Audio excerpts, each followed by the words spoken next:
Hey Maple Street Guitars fam, this is Chris, and we have another edition of My Favorite Things for you. Today we have the first of our teachers. So I'm very excited we have Sam McPherson here. And tell us a little bit about the guitar that you brought today. It's a Telecaster, obviously, and it's a Masterbuilt series, and was originally commissioned by Izzy Stradlin from Guns N' Roses. He gave it to Rick Richards from the Georgia Satellites, Don't Hand Me the Lines and Keep Your Hands to Yourself fame. And he sold it to a broker that I know, and then I bought it from the broker. So that's how I come to have it. Yeah, so you have Izzy's guitar. I have Izzy's guitar, and I wish Izzy were more famous because the guitar would be worth it. Actually, I've been told that neither of those guys have enough clout to jack up the price of the guitar, which means I can afford it. Yes, absolutely. But it's a great guitar, and the Masterbuilt series, for people that don't know, is you basically call up Fender and you get them to put one guy in touch with you, and you and he make all the decisions. He picks the wood, he finishes the guitar, he cuts it out, he assembles it, doing whatever you want. This has got double binding, which is real unusual for a Telecaster. It's got a 60s style kind of thing. Ebony's fretboard, Nice. Which is real unusual for a Telecaster. Yeah. Really cool binding. None of these things make it sound good, though. They just are cool. They've got a modern kind of a bridge setup on it, which I don't care about. I like the old ashtray thing better.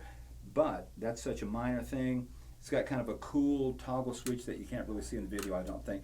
But it's just a really well put together guitar. It's got rope binding. If you could see it up closer, the binding is not just binding. It's detailed.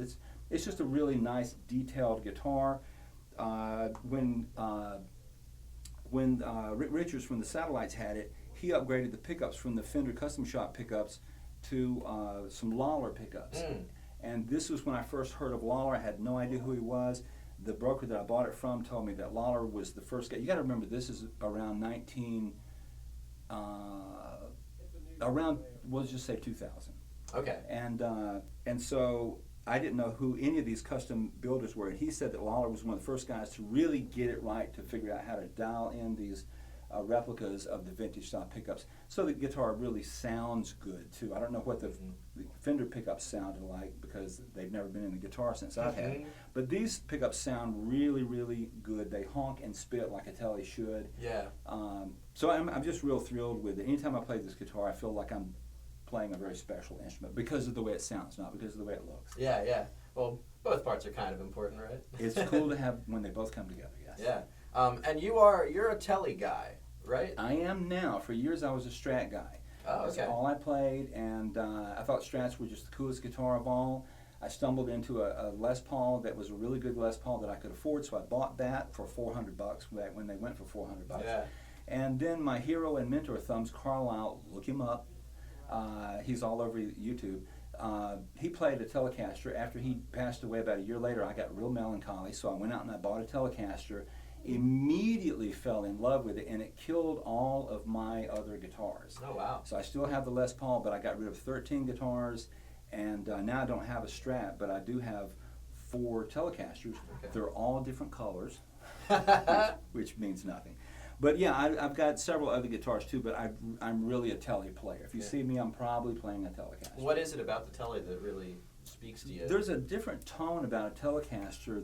It does what we refer to as honking and spitting, kind of the way a saxophone has a real unique voice. A Telecaster has a real unique voice. Part of that is from having the strings dialed down low enough that they buzz. Okay. I don't know if you can hear that, but my guitars buzz like crazy. This one needs a little more buzz to it.